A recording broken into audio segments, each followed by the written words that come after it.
Next question. Your stance on the two-year college system, and why Jeff State only hires teachers part-time, but 2 years first. And I don't know what the last portion of that, but let's just go with, generally speaking, the state of the two-year college system, and if you can answer more specifically on the issue of Jeff State hiring teachers part-time.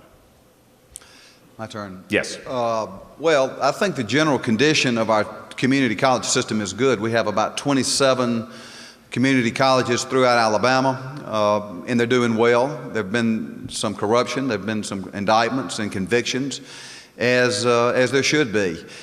I don't know the facts on Jeff State. I do know Dr. Judy Merritt, and I think she's doing a very good job down there. But I'm a great advocate for the community college system. You go down to the state of Florida, most college seniors go into the community college system before they ever go to the University of Florida, because the numbers warrant that. And actually, that's where we're going as well.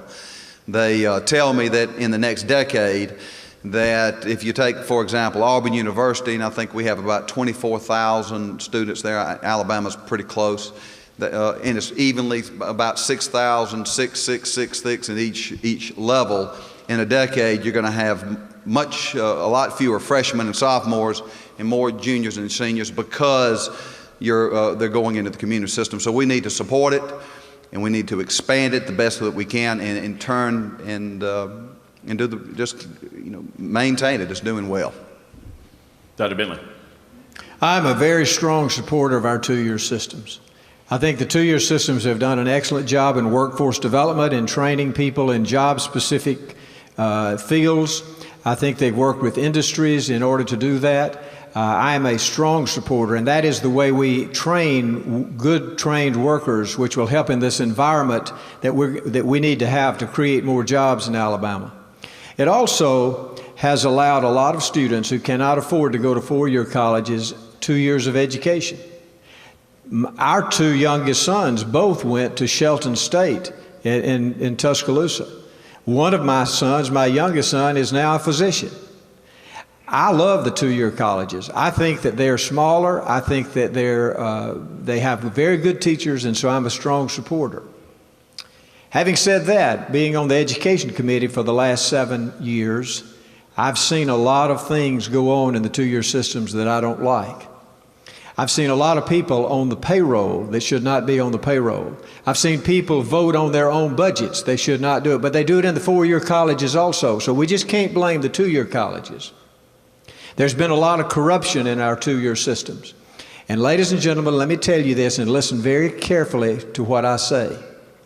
The federal courts have done a good job cleaning up our two-year systems. Did you hear what I said? The federal courts have done that. They have done a very good job, and we're continuing to do that. There are some people out there that still will probably be indicted, and there are probably still some that need to be indicted. But it's not just in the two-year systems. We need to look in the 2-year, the 4-year, and a lot of other systems. But I like our two-year systems.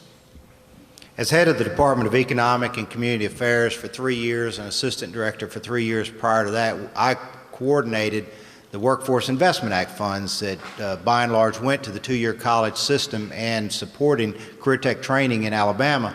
And I have some very specific ideas about what we need to do here in Alabama. And the first overall overreaching everything that we need to remember is that not every one of our kids are going to college.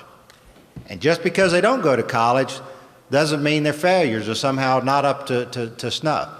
And what I see and what I've seen in other countries is where we work and identify students early on, like at the end of the 8th grade, and figure out whether they're going to be on a career tech track or whether they're going to be on a university track. And I think that would lower our dropout rate tremendously by keeping those students engaged, getting them something that they're mentally, physically challenged with, and make them want to come to school. but also get this standard that everybody is not going to go to college, and acknowledge that. We already know that because the dropout rate's 40%, and get those kids where they're staying in school. And at the end of the day, in other countries where they do this, when people get through the career tech track, they actually can make a living wage and support a family, and they're proud to be able to do that.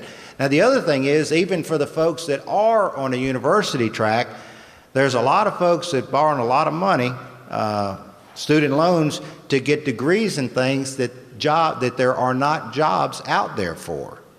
And that is another big challenge that we have, is how you marry up when you spend and invest. And the national average from the Department of Labor is that 50% of all job training dollars are wasted because we train people either for jobs that don't exist or that they go on to do something different. So we've got a lot of resources we can bring to bear training folks. We just got to make sure they're utilized and invested where we actually know there are high growth, high demand jobs out there.